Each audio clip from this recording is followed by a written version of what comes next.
Welcome to everybody. All right, Terry, the floor is yours. Great. Can everybody hear me? Give me a thumbs up. Awesome. Welcome, everybody, to Healthy Democracy's first meeting for our Eugene Community Review Panel on Middle Housing. My name is Terry Harding, and I'm the Principal Planner for Community Planning and Design for the City of Eugene and the Project Manager for our Middle Housing Project, which is also known as Implementing House Bill 2001 or Allowing More Types of Housing in More Places Across Eugene. I know those are mouthful phrases, but this is also a really cool opportunity for all of us to engage in shaping the future of our city and a demonstration of American democracy in action. I just want to welcome you and express my heartfelt gratitude to all of you for responding to the letter that Lynn Davis and I sent to you about this partnership between the City of Eugene and Healthy Democracy.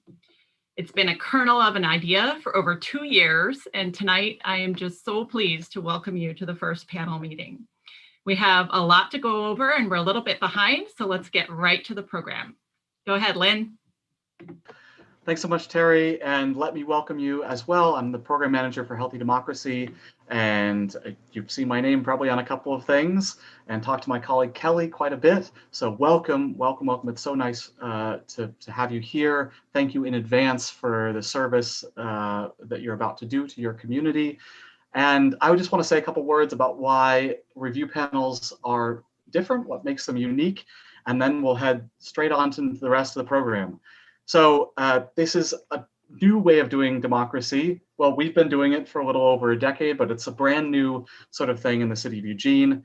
And it represents a different kind of democracy in a few ways. First of all, it is at its core collaborative. So you're going to be working together on a shared issue, not against each other, which is somewhat unique in our political system. It is transparent. This is being live streamed right now, and almost all of the documents associated with the project are on the project page at healthydemocracy.org/Eugene. There's also a robust oversight structure that we're going to continue to talk about through the process that you may already know something about. There's a steering committee. There's going to be a committee of this panel that also will provide oversight. And there's also independent evaluators on the call tonight from outside the US, actually. We also value your time through pay and accommodations for folks that may have trouble joining us. And we're continuously innovating. So these are some of the sort of core values of this kind of process. As you know, you were all randomly selected and representative of the city of Eugene on a number of different factors. And what we're going to do in the room is also going to be really different. It puts the panel, you, in the driver's seat to make decisions about the future of this process, including selecting many of your own speakers and writing every single word of the final product. There's sort of two different kinds of democracy in theory. Thin democracy and thick democracy, we sometimes call them. And most of us are familiar with thin democracy. And incidentally, those sound like judgments, but they're not. They're both absolutely 100% necessary. Thin democracy is lots of people spread out, everyone sort of doing the thing, but not very in depth. So voting falls into that category. And then there's thick democracy, which is not a ton of people. There's 30 people in the panel, but the work is really in depth on a single issue. You're going to be spending 35 total hours together working on this issue and really getting to know it very well. But in any case, what is really important to mention is that you are the core of this. You are not sort of inputs into the process or subjects to be studied. You are the thing. We are but your support staff. And if we're not supporting you well, we need to know that and we need to fix that. So I think, well, there's one other thing I want to say, which is that sort of a guiding principle across these first few sessions, and you'll hear us say this a few times, but I'm going to talk in a moment about sort of the progression of the process. But I just want to emphasize that this is right now very much a non-judgmental space. We're all on the same side of the page. Well, we aren't, because we're just the process people, but you all together are on the same side of the metaphorical table, looking at the problem across from you and working together to try to figure out what the information is you need in order to solve it in the future, or specifically to advise the city on what principles to follow on this particular housing issue. And speaking of this particular issue, let me introduce Sophie McGinley from the City of Eugene to give a little bit more context of this review panel in particular. Sophie? Thank you, Lynn. I got a message that the host has disabled my video, but I'm here if it gets enabled. I think we're working on that. Okay. But go ahead. Oh, here we go. It's happening, I think. It happened. Okay. Hello, everyone. Thanks, Lynn. So hello, I cannot talk. Hello, Healthy Democracy panelists. I'm so excited that you are here and participating in something new and frankly, kind of magical. My name is Sophie McGinley, and I'm an assistant planner with the City of Eugene Community Planning and Design Team. I'm serving as the public engagement lead for the Middle Housing Project and wanted to give you a high-level overview of what this project is, how we design the public engagement process, and how your work is a vital part of all of it. You will be working to advise staff as we implement House Bill 2001, a bill passed by the Oregon legislature in 2019 that requires large cities, including Eugene, to allow more housing types in more places.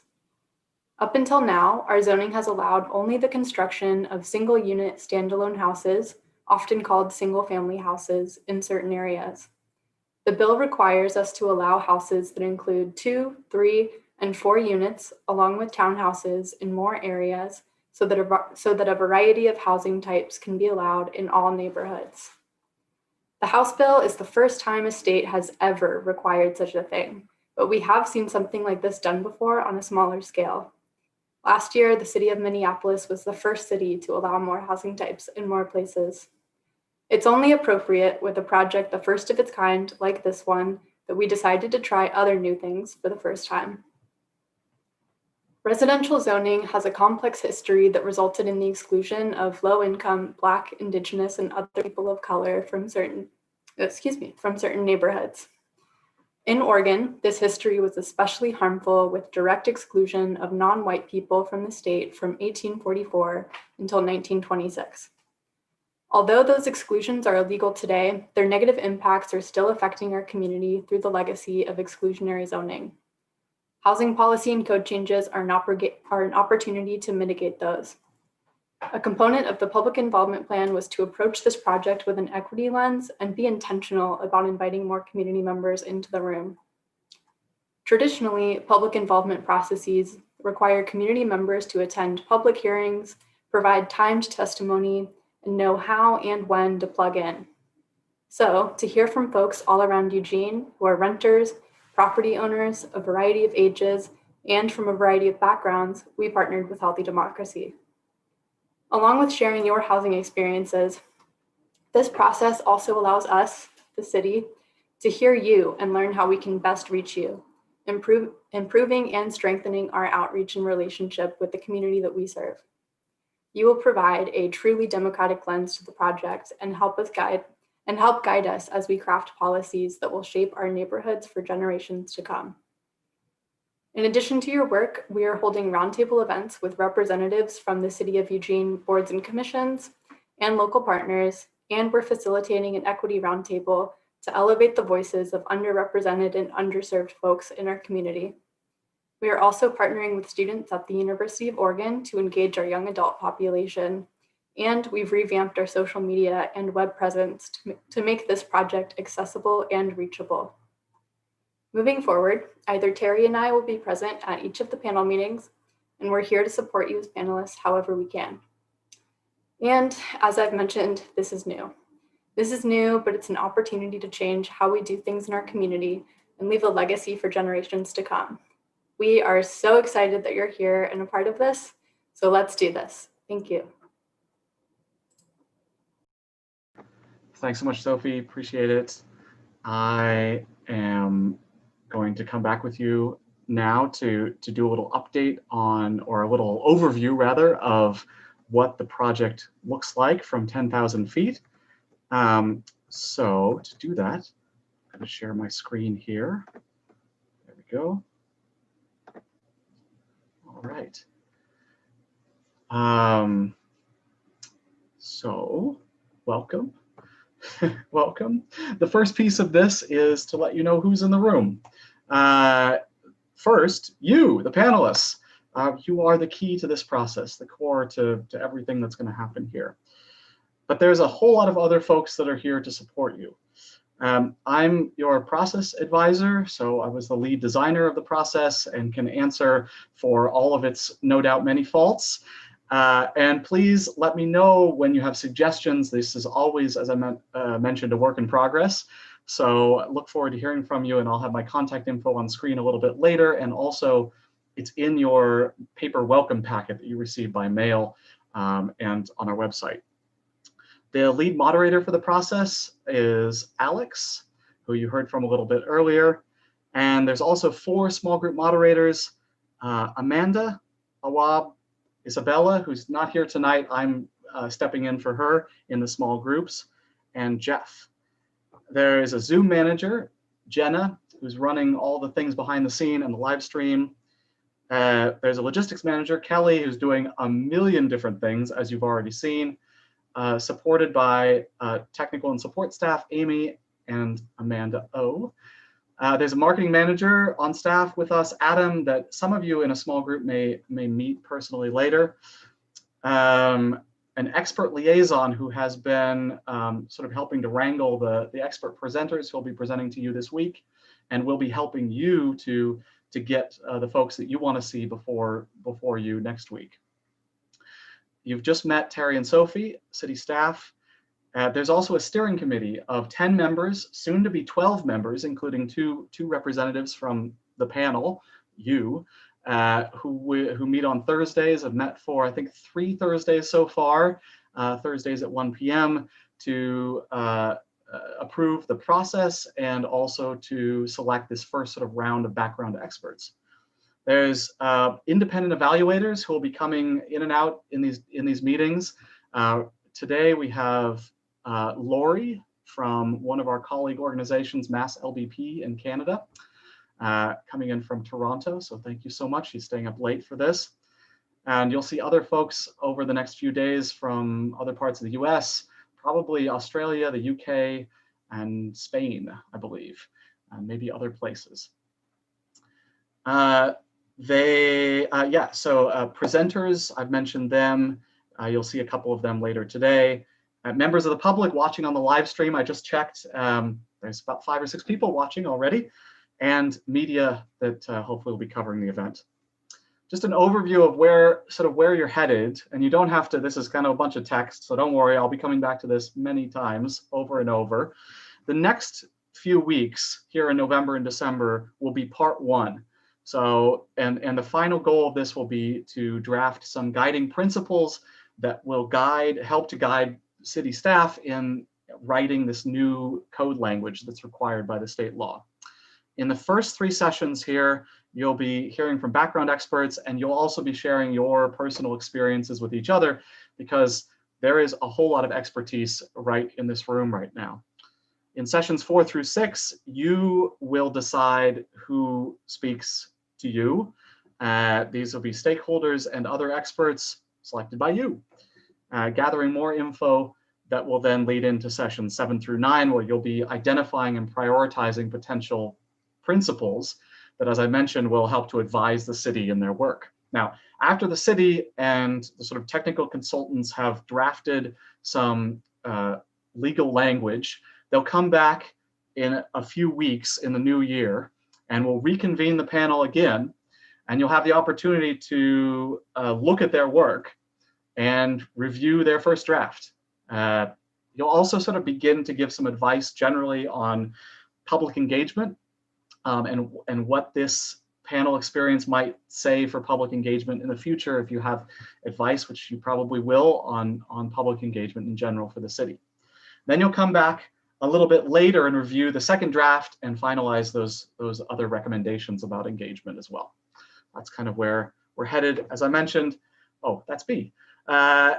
Feel free to contact me. That's my personal cell phone, and I would love to hear from you, and my email. So yeah, thanks very much for being here, and let me return to my other notes, because I think there's a couple of other things I need to say. Give me just a second here to switch tabs. All right. Right, so there are a few other housekeeping things I need to say here. As I mentioned earlier, I will always tell you before we go live and a live stream, and you're always free to turn off your video when you're in the large group. Please do use your video during the small groups though, so everybody can get to know each other. And when you're in the large group, also mute your microphone always, because there's a bunch of people in this room and it can get, you know, kind of rustly otherwise. There will be no recording in the small group. So although this is going out live on YouTube and will be recorded and be on our YouTube page for posterity, what happens in the small groups stays in the small groups, aside from what you produce and maybe report out to the larger group, or what the independent observers or evaluators might see, but they won't be identifying anybody by name or any particular thing that some named person has said. And speaking of names, we'll only use first names and last initials if need be for privacy's sake, so please respect that for everybody. If you prefer a certain nickname or a certain pronoun or any other way you'd like to be addressed, add that when you introduce yourselves in the small groups. It's only a matter of respect that we call each other whatever we'd like to be called. All right, a few other notes. I've mentioned that we are support staff. So my role is to explain what's going to happen at each stage and answer questions about the process. If you do have questions, feel free to stay on at the end of the call. We'll turn off the live stream and you're welcome to ask questions. I'll be on the live stream a little bit after the call. You've also seen my email and phone number, and it's also in all of your materials.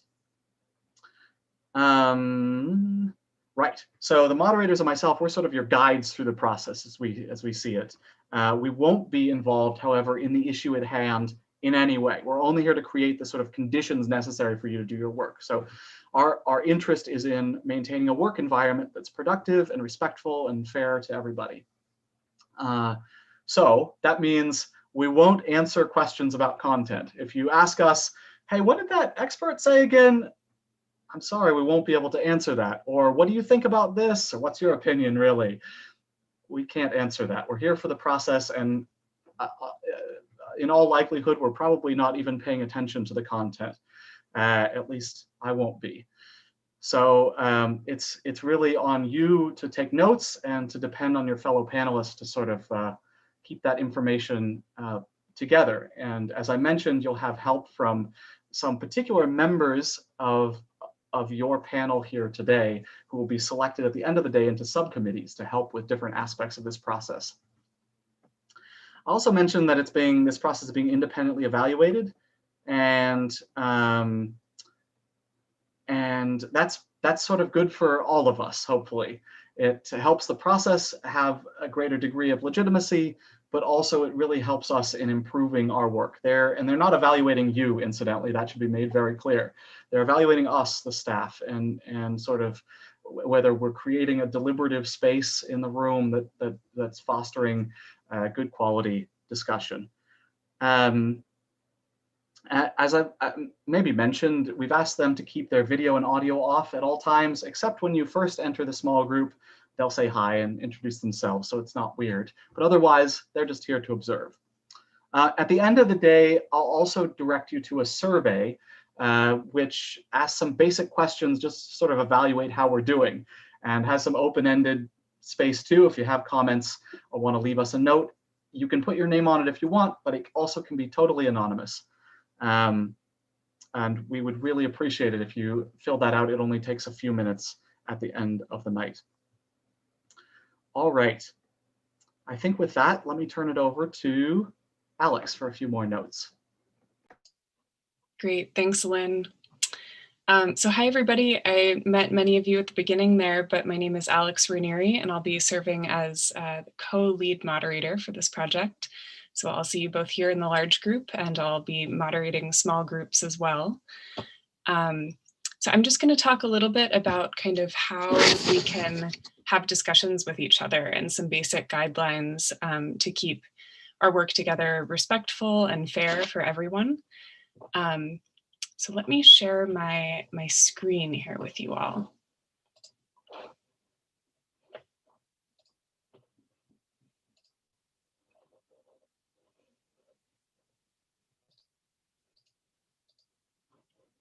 Okay. So I'll first say that it'll be very rare that we'll have discussions in this large group all together. So most of your kind of intensive deliberations with each other will happen in small groups, and that's very, very intentionally designed because 30 people is way too many people to have kind of deep conversations and engage in the way that we want to invite you to engage in this process. So please, we encourage you to kind of ask most of your questions in those small groups and save these large group sessions for reporting back and sharing information with each other after those more intensive conversations have happened. But first of all, let's go through some just kind of basic guidelines for having these respectful conversations with each other. Oh, and I should also say that you can follow along. This is all laid out in pages 6 to 7 of the panelist resource packet, or your panelist packet that you received in the mail or on the panelist resource page. So first of all, this is all pretty basic, but please, try as much as possible to use respectful body language and verbal language with each other. There's a lot of diversity in this room. A lot of different identities, and particularly over Zoom, I just like to be extra mindful of how we're coming across, looking at the camera as much as possible, being warm and open and engaging with each other really helps maintain kind of an air of respectfulness. And that goes for the words that we use in our verbal language as well. Minimizing distracting behavior. I think this is also incredibly important in the Zoom context. So if at all possible, try to keep your other electronic devices aside. I try to keep my phone at arm's length, if at all possible, just to kind of minimize distractions. And since we have such a limited time with each other throughout the panel, to really maximize what we can get done together.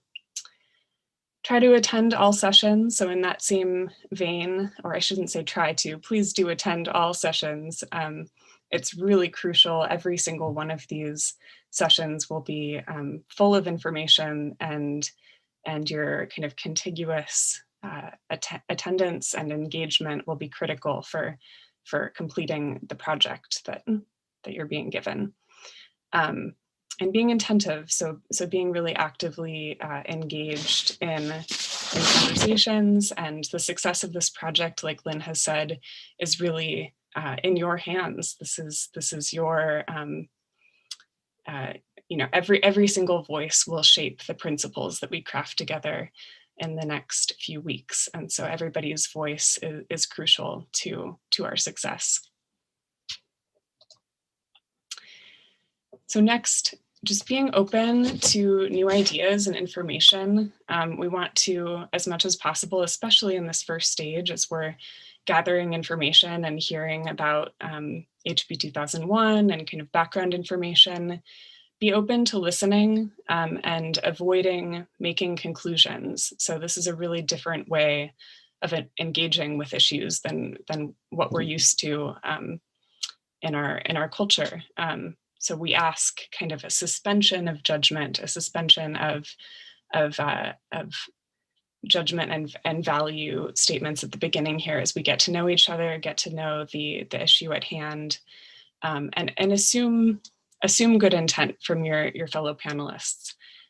We hope that folks kind of make a genuine effort to understand others' perspectives and really listen to each other throughout this process. Keeping focused on the issue at hand. So again, we have limited time.